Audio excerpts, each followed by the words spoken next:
Toweel, who was handled shrewdly by his cousins Alan and Morris.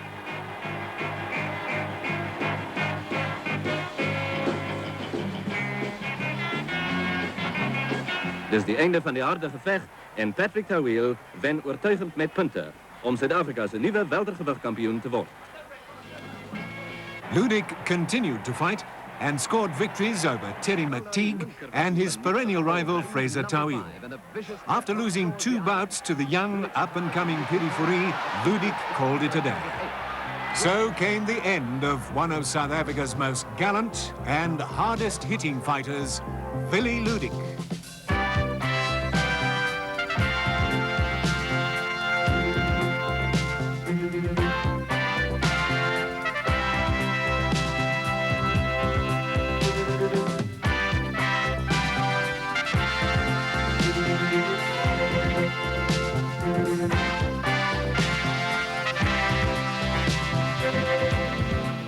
The Steyns, Stoffel, Andries and Gert, rival the Toweels as the most successful fighting family to come out of South Africa. Though Vic's world title and Willie's draw with the world champion put Papa Mike's boys ahead of Andries' offspring.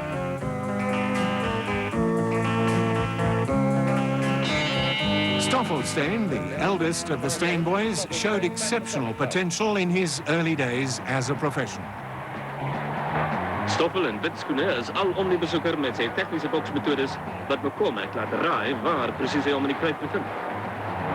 Stoffel won the national lightweight title from Bill Dollery in spectacular fashion and seemed destined for world honors.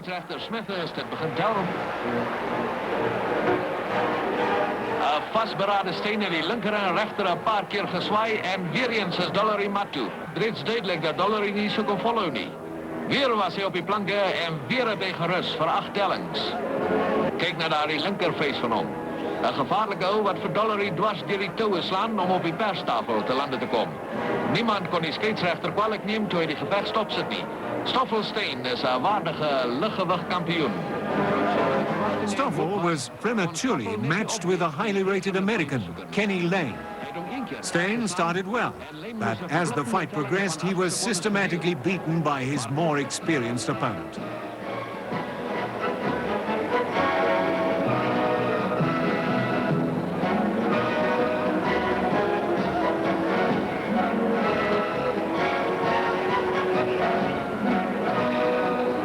Scheidsrechter die gevecht tijdelijk stopzet.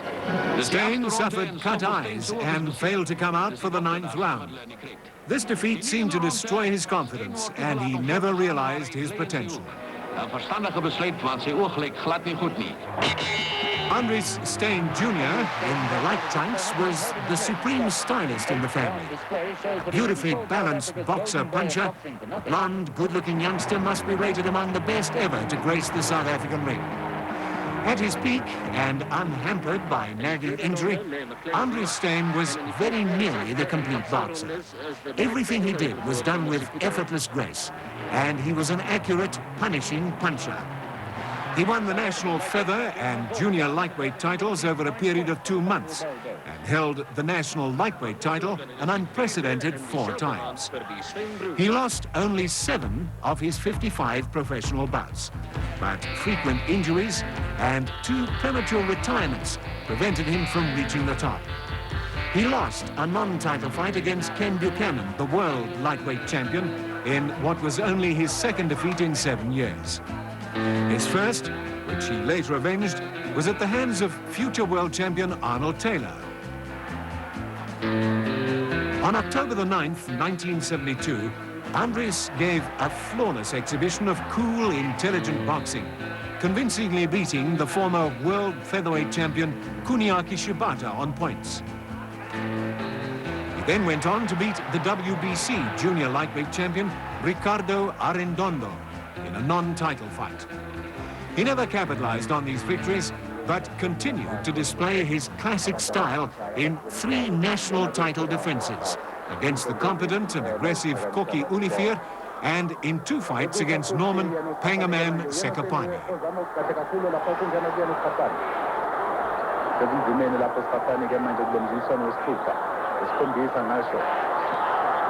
Singena katika kakhulu-ke manje lapha. Cala katika kakhulu-ke manje lapha. Yena-ke manje uSteyn-ke manje olathela ezinzima kuyena uSikhaphani-ke manje. Abano-Steyn-ke manje sobona ukwengathi uSikhaphani sophelelwe ngamandla-ke manje wamshaya. Steyn is a very clever boxer. He doesn't panic even if he's in trouble. I think that's the department where he really handled me, because if I could see that the man was panicking, then I could press, but he was not panicking even if he was in trouble. He wouldn't panic. So he made as if he was not in trouble. He was a very, very good and clever boxer. You couldn't just easily tie him up.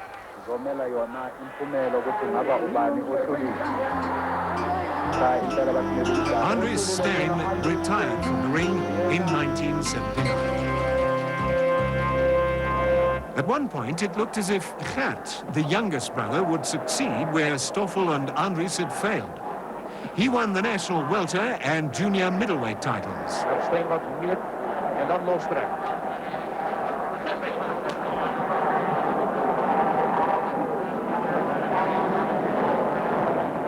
Prachtige rechter, het weer met de rechter opgevolgd wordt. En weer de rechter. En weer de rechter van het spel.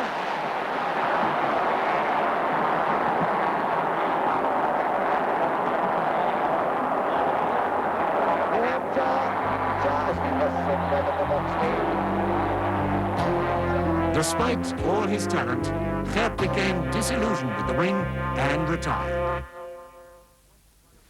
Arnold Taylor wasn't one of fortune's favorites. He won the world title in one of the most brutal and dramatic fights in boxing history. But his was a triumph with the taste of ashes. He won the national lightweight title on the 12th of May 1969. Then faced Robert Trott in an exhibition bout, which was distinguished by the fact that it was refereed by Rocky Marciano, the retired undefeated heavyweight champion of the world, then on a visit to South Africa.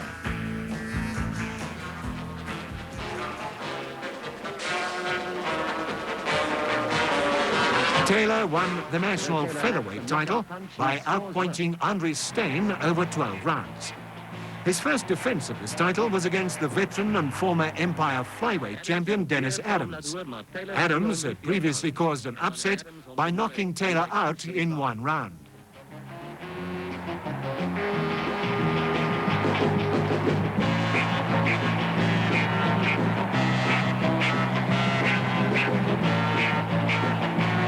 Taylor went on to claim the national Bantamweight title by knocking out Mike Buttle in the 6th round, and in doing so, became a member of the select group of triple champions, and the first ever to accomplish the hat-trick in the incredible space of 7 months. Making Arnold Taylor the winner on a technical knockout. His achievements went virtually unnoticed by the public and media alike, and there was only mild interest when Johnny Famechon, the Australian holder of the world featherweight title, accepted terms to meet Taylor in a non-title fight in Johannesburg on April the 11th, 1970. The crowd of 9,000 spectators give an appreciative hand to both challenger and champ as Johnny Famechon emerges a clear winner on points.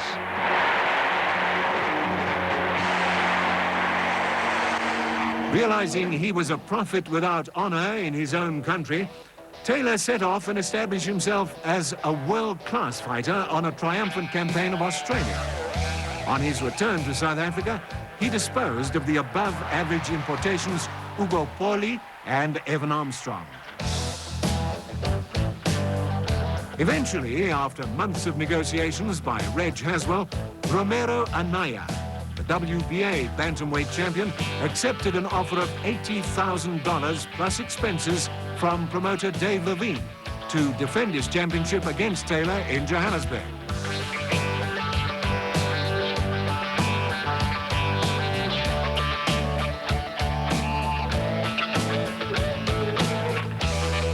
Taylor, on the left here, was always dedicated and followed one of the most strenuous training schedules ever devised for a South African fighter. The date was set for the 3rd of November, 1973.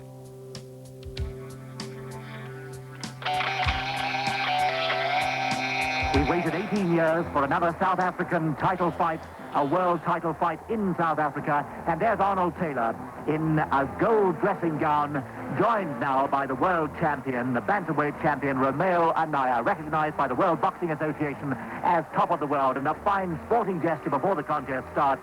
Anaya presents the South African with a very handsomely decorated sombrero. Anaya at 53,45 kilograms, the challenger and a dual South African champion, Arnold Taylor, 53,10 kilograms. Into the ring, the promoter, Dave Levine, and we're all ready for the start of round one.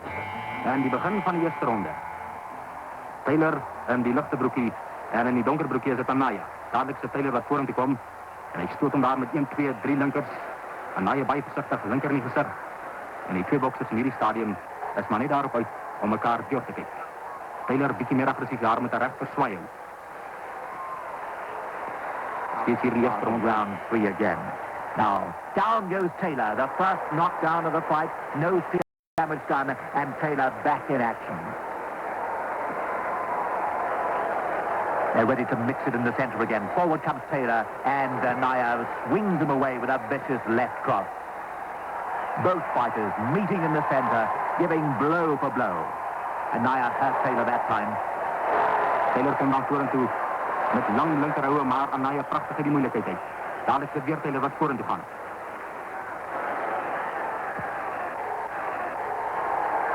Taylor en hij slaat voor Anaya die touwen vast en daar lei Anaya.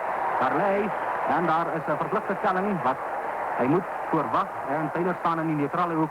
En dan zei Anaya is gereed om voor te gaan en dadelijk is Taylor weer daar met de combinatie houden. En Anaya moet uit die moeilijkheid proberen blij, anders gaan hij hier in de ronde weer staan nie. Taylor jaag hom vast in die touwen, slaan weer. En Anaya probeert die moeilijkheid blij. Lijkt dan of hij toch herstel, maar in zijn ogen kan hij zien dat daar vrees is, want Taylor heeft hem geweldig hard geslaan. Dan is Taylor weer voor en toe. Anaya komt die moeilijkheid uit.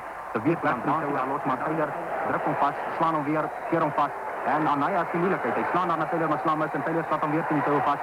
En Anaya probeert uitkomen, kan hij er recht krijgen. Hij is weg daar zo. Die komt Taylor voor en toe.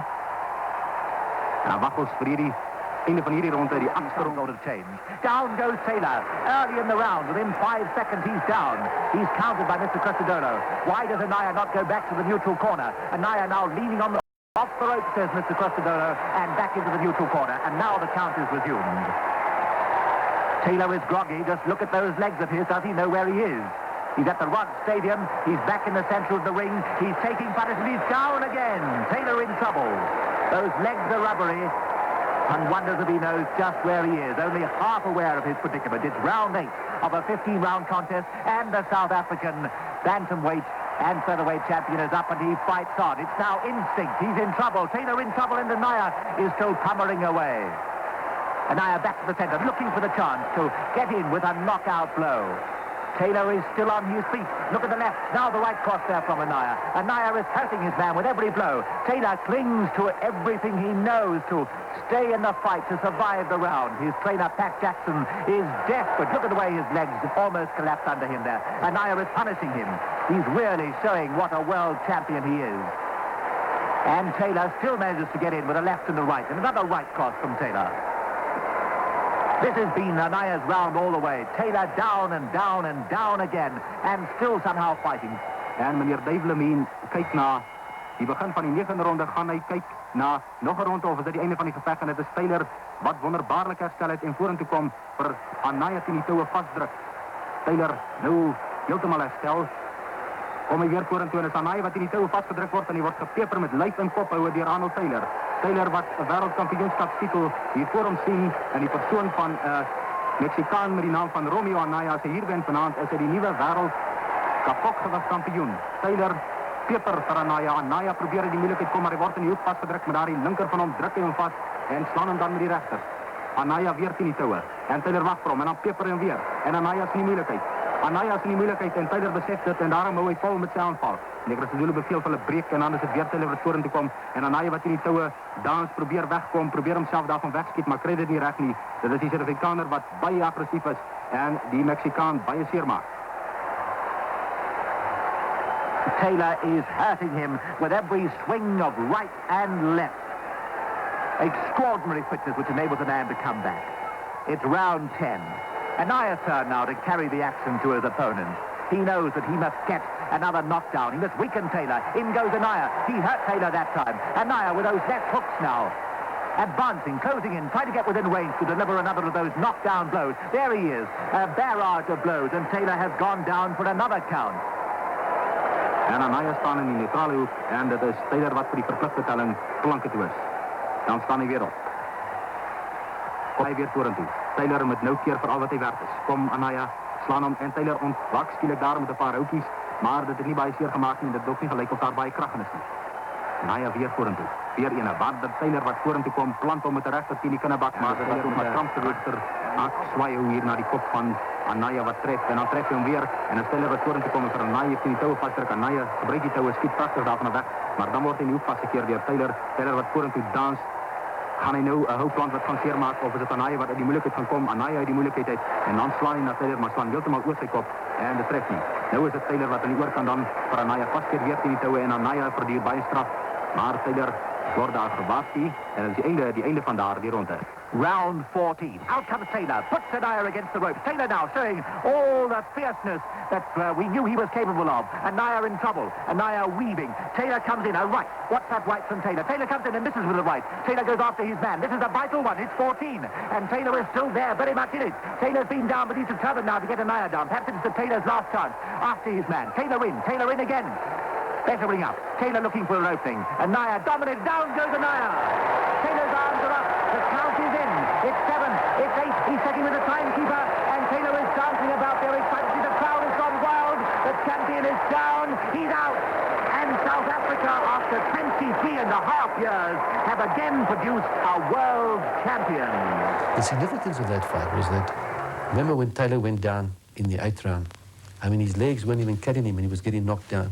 He came back, and even when he was going down, he was throwing punches, and that as a result of his dedication to the sport that carried him through. Another significant part, even when eventually he threw that tremendous right hand and he put Anaya down for the count, he wouldn't go to the corner. I remember having got to 4, wherever it was, and he was walking and he was saying, he won't get up, he's down. I said, get back to that corner. Guy was out, of course, but you know, he got so psyched up, and it was such a dramatic moment for him because he was behind on points again in that round. And if I revert back to the 8th round, I mean, today, with the new rules and the new safety measures, if you knock down 3 times in a round, it's all over. So it just shows you that if that fight had taken place today, the fans would have been robbed of one of the classic bantamweight fights of all time. Taylor's championship reign was short and unhappy, marred by controversy and unwise decisions. After unimpressive non-title wins over Paul Ferreri and Guy Caudron, he lost his title to Su Hwan Hong of Korea in a grueling 15-round battle in Durban. Briefly suspended on medical grounds, Taylor took on the British bantamweight John Mitchell in his first comeback fight. He fought with all his old aggression and once again tasted the elation of victory. Although he tried hard to make a meaningful comeback, the sun had set on one of the bravest of all South African fighters. After a few more fights, he retired and returned to his old trade as a pastry cook.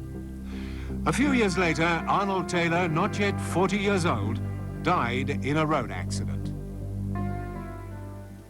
But that night, November the 3rd, 1973, when Arnold Taylor's heart, as much as his fists, won the world bantamweight title, will never be forgotten. Taylor looking for an opening. Anaya dominates. Down goes Anaya. Taylor's arms are up. The count is in. It's 7. It's 8. He's checking with the timekeeper. And Taylor is dancing about there excitedly. The crowd has gone wild. The champion is down. He's out. In the next episode of The Fighters, 4 times world title challenger.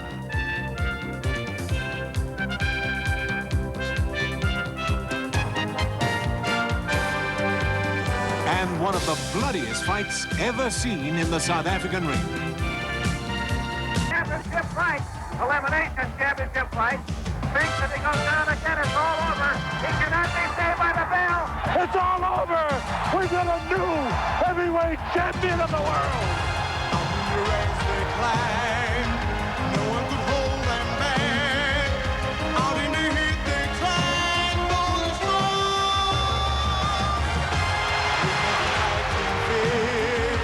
They gave us hands on track. When the world by hand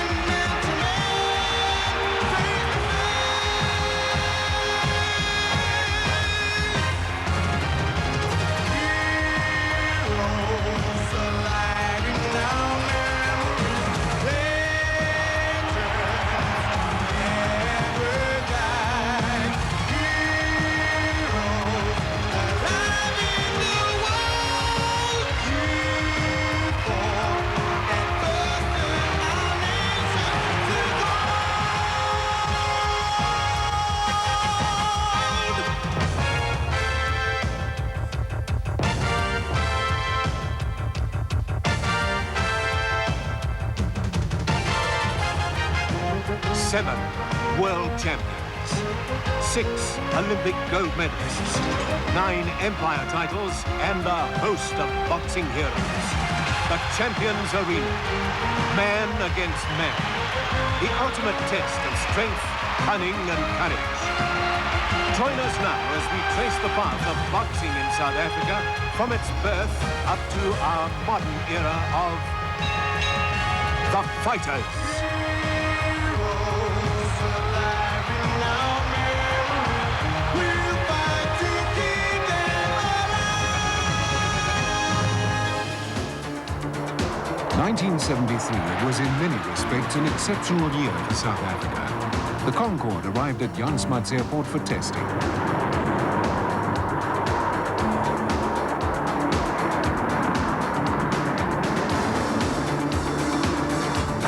A black South African soccer team met a white one in an official match for the first time.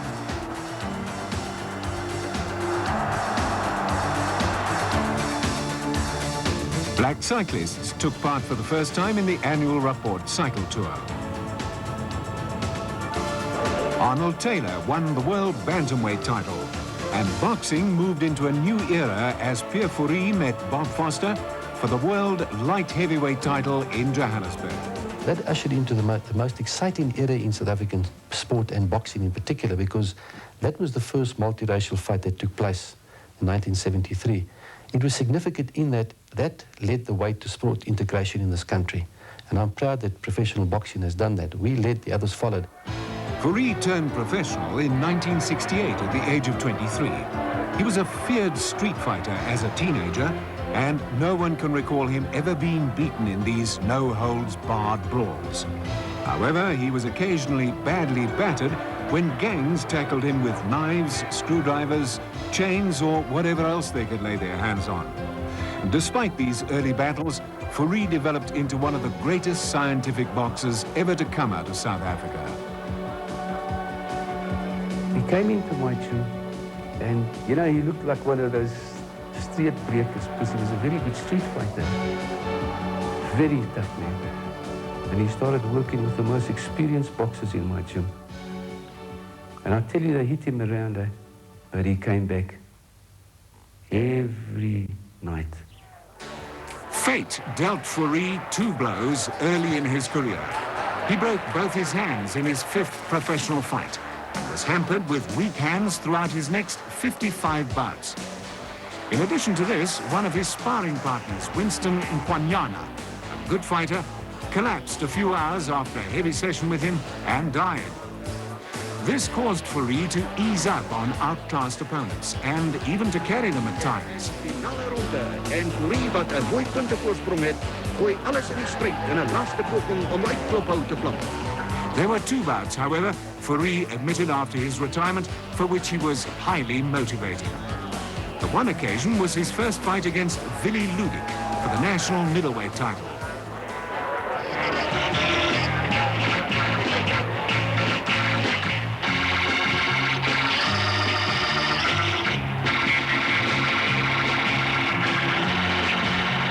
A short left hook from Fourie, and Ludick is down.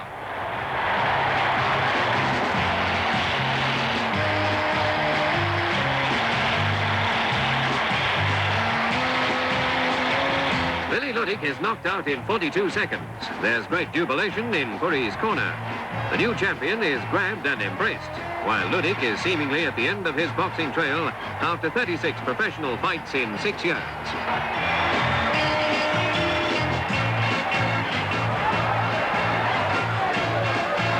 Fourie defended his title twice against his namesake, Kurt Fourie, then twice against the incredibly tough Johnny Wood. The second fight against Wood was the other fight for which Fourie was highly motivated.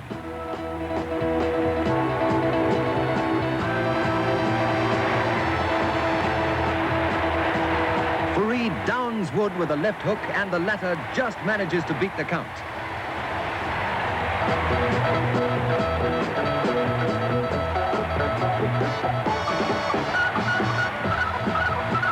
They box on. But as Wood stands dazed in the middle of the ring, he becomes a sitting target. Die skeieregter treedt tussen beiden om te verhoeden dat Johnny Wood pap geslaan wordt. Fourie wil uit sy felle been spring van vreugde om nie van sy afrigter te praat nie. 'n verrassende einde, doch 'n welverdiende oorwinning vir Pierre Fourie, Suid-Afrika se middelgewig kampioen. A rematch between Fourie and Ludick was arranged and the date set for Valentine's Day 1970. With Ludick eager to even the score and Fourie determined to defend his title, we may be assured of a great match. And the two boxers Fourie, who had a lot of respect for Ludick, later stated that the Vereniging Southpaw was the hardest puncher he'd ever encountered. This says a lot for Ludick, considering that Fourie had twice faced the fury of Bob Foster, who's still regarded as one of the best punchers in boxing history. It also accentuates the fact that Fourie had a cast-iron jaw. Ludick val vas en die scheidsrechter moet hulle uit mekaar uitmaak. Die gevecht duurt voort, maar vir Ludick begin dit 'n opdraande pad word. Meer as een keer word hy genoodsaak om op sy hakskiene te veg, iets waaraan hy in die verlede nie gewoond was nie. Om die waarheid te sê, begin Fourie se hou en hou geniepsig raak en Ludick kan nie meer oral keer nie.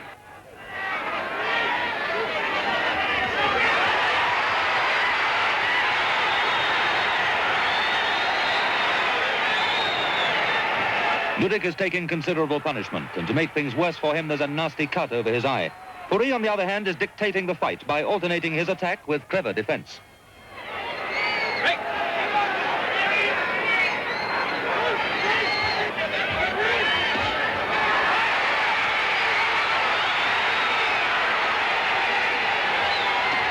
Pierre Fourie veg vanaand soos 'n ware kampioen. Hy kloof Ludick se verdediging waarwyd op met 'n hou wat laasgenoemde se kop laat agteroorruk.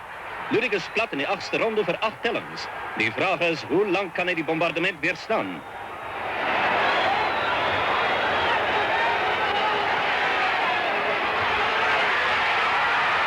And now the rain comes down in torrents, much to the discomfort of the fight fans. But even this doesn't seem to put Fourie off his stride.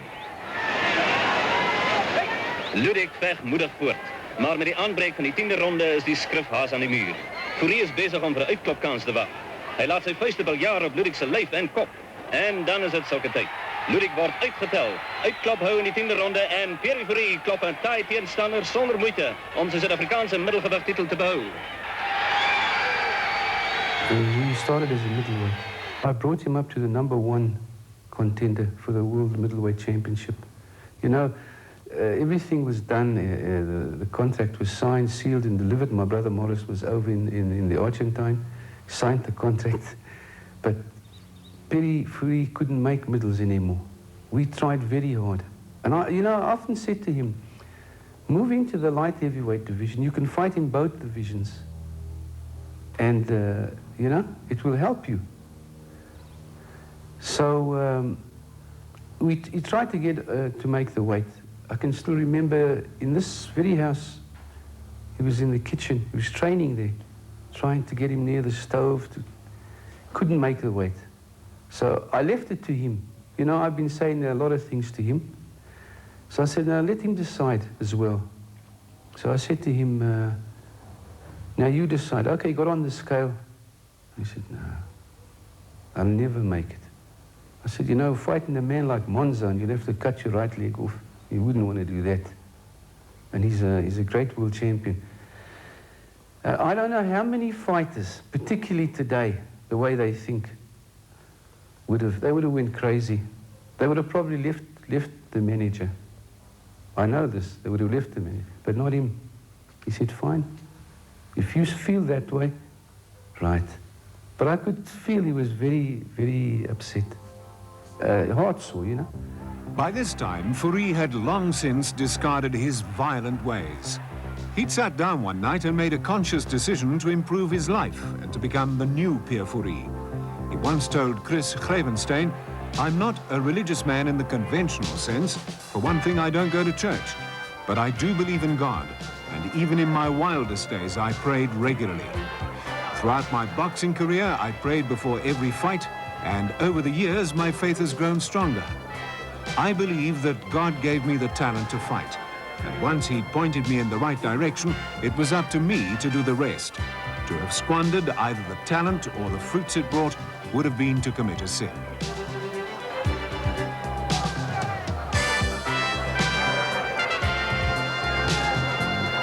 Fourie won won the national light heavyweight title on the 2nd of September 1972 by beating Sarel Oukamp over 12 rounds, and then took on Larry Buck of the United States. He was at his brilliant best in this fight. The South African is really piling on the pace, and a powerful punch nearly puts the American out of the ring. Fourie gaan voort met die aanval. Let op die skitterende manier waarop Fourie sy linker gebruik.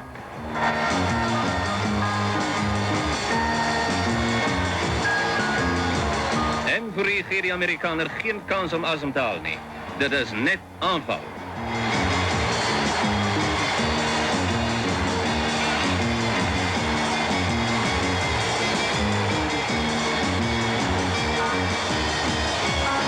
Geen twyfel oor die uitslag nie. Fourie moved up to the #1 spot in the world, and the title fight was arranged against Bob Foster in Albuquerque, the world champion's hometown in New Mexico.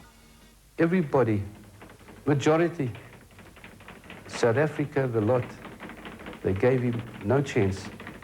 They even said, one certain newspaper guy said, I'm taking him to the slaughterhouse. He won't go 7 rounds. He wasn't supposed to go more than 5 all over the world, including South Africa.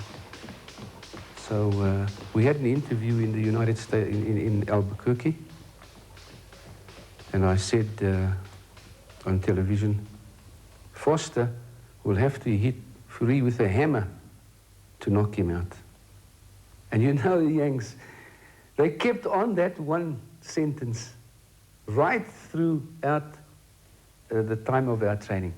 You know, Alan Toweel, manager and trainer, says, you'll have to hit him with a hammer and we'll see about it. You know, if Foster hits him, you know, they kept on, and my heart was going bad, pounding. I said, yes, I made a statement there, but I believe it, because Foster was a murderous puncher.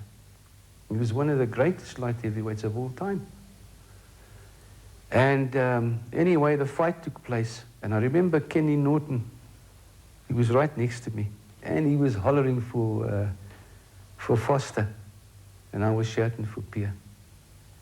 And gee, the first round was like a nightmare. The first straight left Foster hit Fourie. He split his head open here. And he came back to the corner. But before I could talk to him, I worked on the eye. And I got lucky, because that eye never opened up again. And he went the whole 15 rounds with Foster. And we were so delighted that he went the distance. And this Ken Norton came and said, he's hitting me on the shoulder. He said, man, you're right, baby, you're right. We have to take a hammer to hit him. You see, they kept... So I said, I told you, this is a world... They said, oh, class fighter. You know, they went mad for Pierre Fourie. With Fourie causing a sensation by being only the second man to go the distance with Foster in a championship fight, the Toweel family went into action to arrange a rematch in Johannesburg. At that time, black couldn't fight a white in this country. So we decided to go to the South African government. Now this is something I want to make very clear. We opened up black and white boxing in South Africa. There is no doubt about it, the Toweel family. I want to get this straight. Maurice Toweel, myself, and Willie went to the government, and we had private discussions, and we pleaded with Mr. Koolhof, who was Minister of Sport then. So I said, look, you don't know what it's going to do for relationship for South Africa. It's going to be a big thing. And I was training at the gymnasium, and my wife phoned me there, and she said to me, don't say anything to anybody. They've okayed the fight.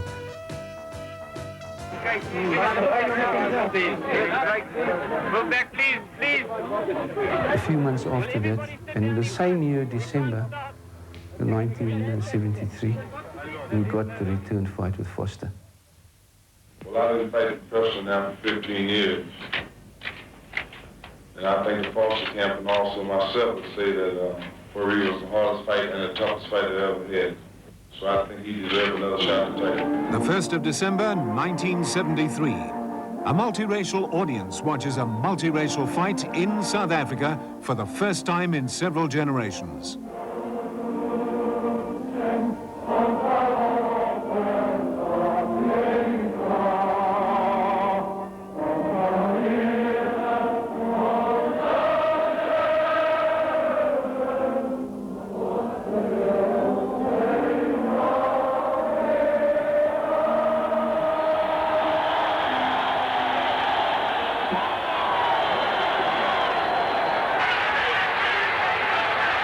right from the start, Fourie charges into the attack, trying desperately to get in close and under Foster's left.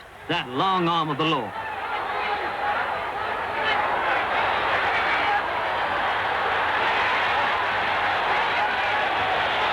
Foster pushing Fourie away, keeping him at a distance. And now Foster, two vicious clubbing rights. Fourie looks a bit shaky, but he moves back out of trouble, moving, backpedaling away. And defend hard, needing all his experience. Fourie confident, swinging there, hard, moving in close, using that left-hand jabs and hooks. The punch is coming thick and fast.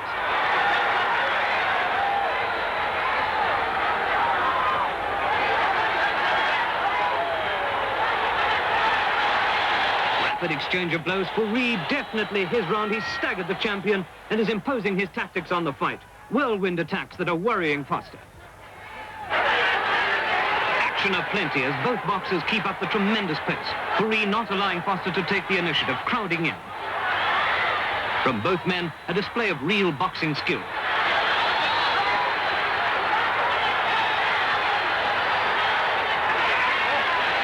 Fourie is connecting with that left hook and more than once.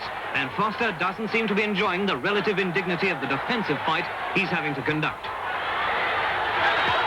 Fourie with his characteristic ducking, weaving stance, then moving in with those lightning left hooks, moving in rapidly now, like now. And Foster flings him away. The crowd are loving it, loving the attack, the action, the sheer determination of Fourie. Again, it certainly looks like his run. A flurry of blows, tremendously fast ones, to the body, to the head. Fourie boring down, trying to keep below that left. He swings and misses. Foster again with a powerful right, which doesn't connect properly. There it is, that clubbing, a fast series of clubbing blows. Somehow Fourie managing to hold off, to steer him away and move out of trouble. And stay on his feet. That jabbing, vicious right now coming into action. He scores there with a couple of beautiful lefts to Foster's head.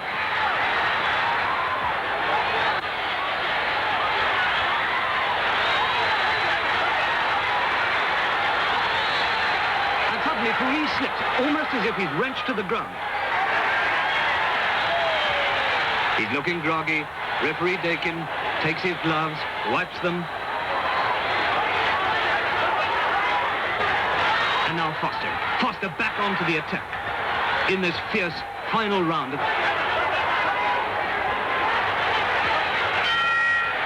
And there it is. The Hunter World Light Heavyweight Championship fight is over. An exciting, keenly contested bout, a clean fight. Did Fourie build up enough of a lead before Foster's fantastic comeback? Fourie's trainer, Arnold Taylor, pacing the ring, looking very agitated, waiting for the judge's verdict. Right now, the two fighters have their arms around one another. Some ringsiders felt that Fourie had done enough to get the decision, but there was little protestation when Foster was acclaimed the winner, thereby successfully defending his title for the 13th time. And it's Bob Foster. He's still world light heavyweight champ.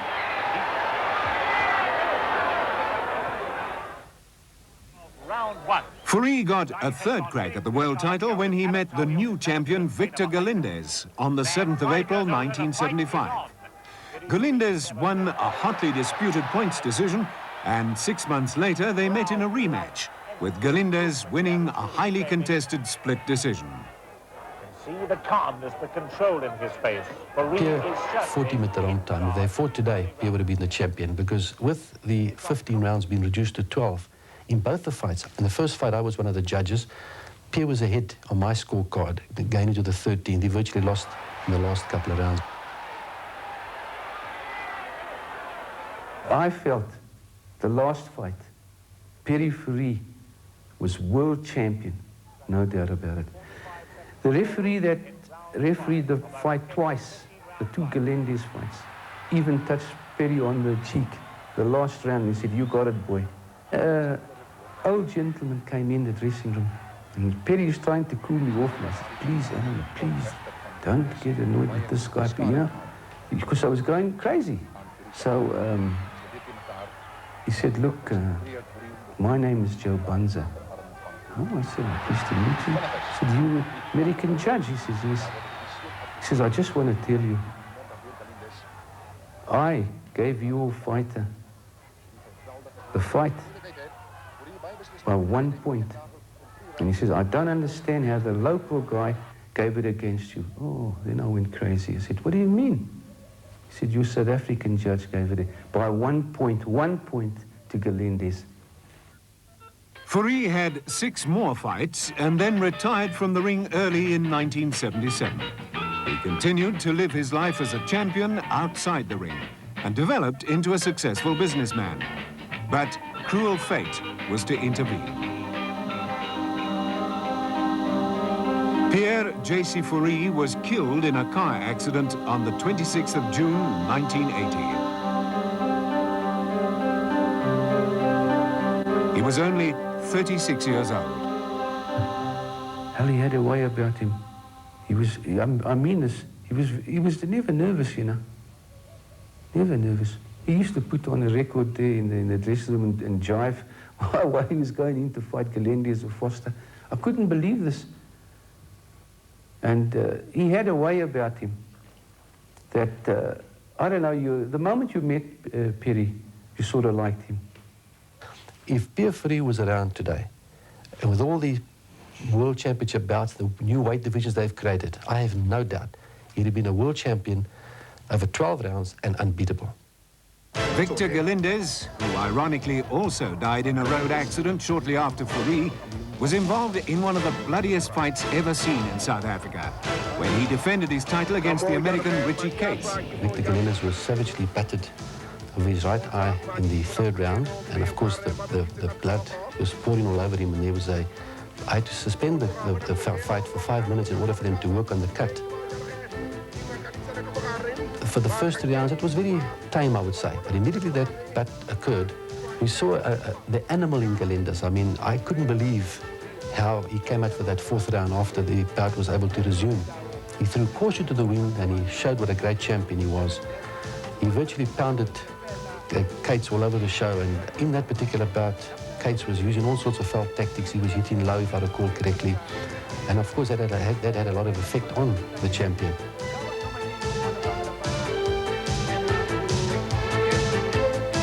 I think it displayed, in my opinion, what a great classical fighter Cates was, and of course the slugger and the all-round big-hearted Galindez, the animal in him, came out in the end, and he punished him all right.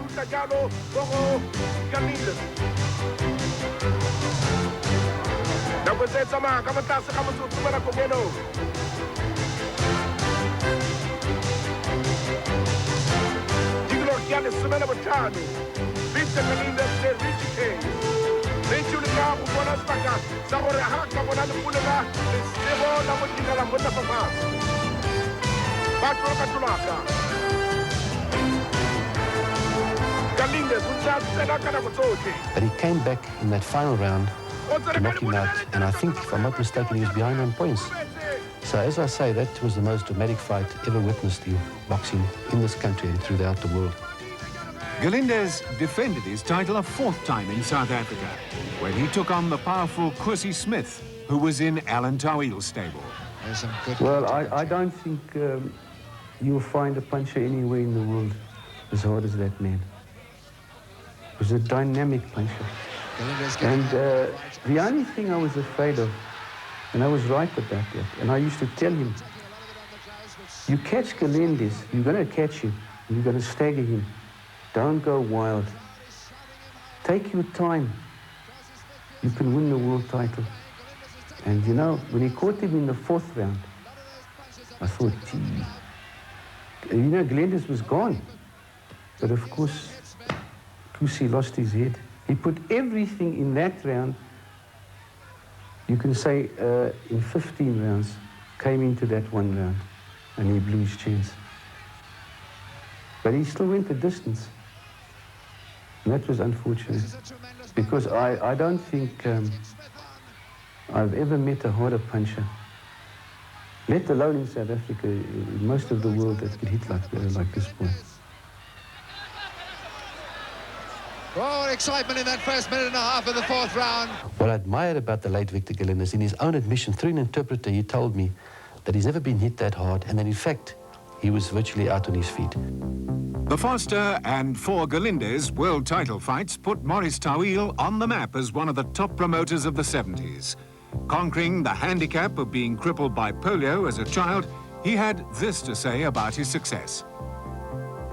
One thing I had with going for me was I wanted to prove to everybody that my brothers were boxers, although what they did in the ring I can do outside. And that's how it worked. I battled with everything I did. I went over and did it myself. I didn't send delegates to go and do my work for me.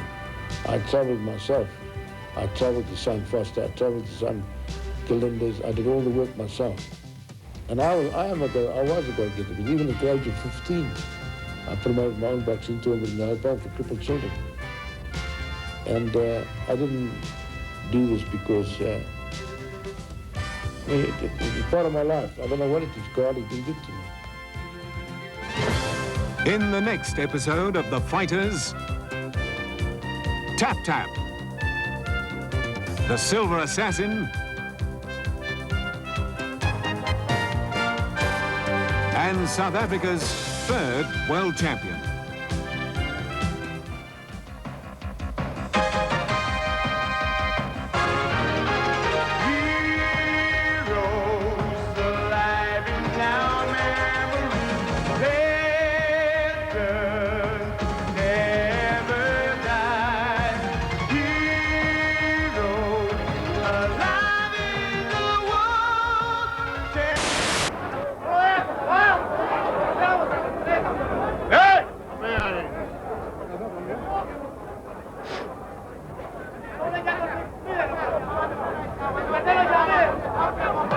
En een prachtige kort linker wat vir Sekgapani plat op sy sitvlak laat beland.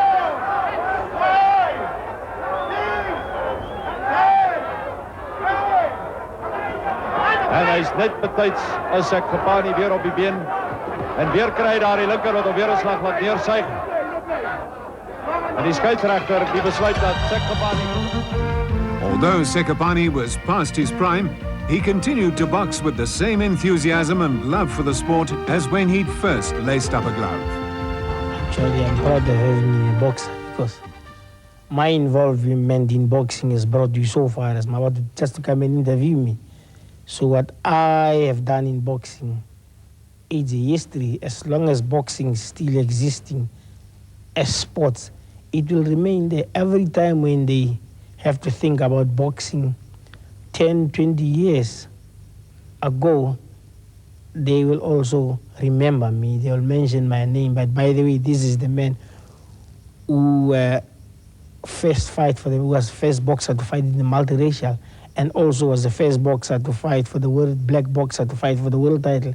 So that is the history that will remain in boxing, even if I'm not there for my children, my grandchildren, and even my great-grandchildren. They will know that there's been somebody in the surname of Sekgapani who has been a boxer who has contributed a lot in boxing. Another great boxer of the era was Elijah Tap Tap Makhatini.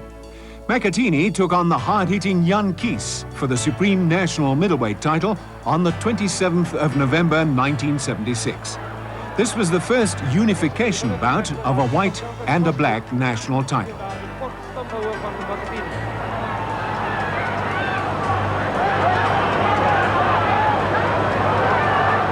Groot opgewondenheid onder die vriendelijke grootskare in die Oranje Stadion vanavond hier. En daar is hy het kop hou, glo ek. Hier het gezien. As Jan Kies hier opstaan is hy baie braaf. Maar hy is op sy bene. Maar hy gaan nie lang rechtop bly nie. Die skeieregter kyk na hom. En hy sê boks en Makhatini gaan hy klop hou nou. Although Kies was saved by the bell, he didn't come out for the next round.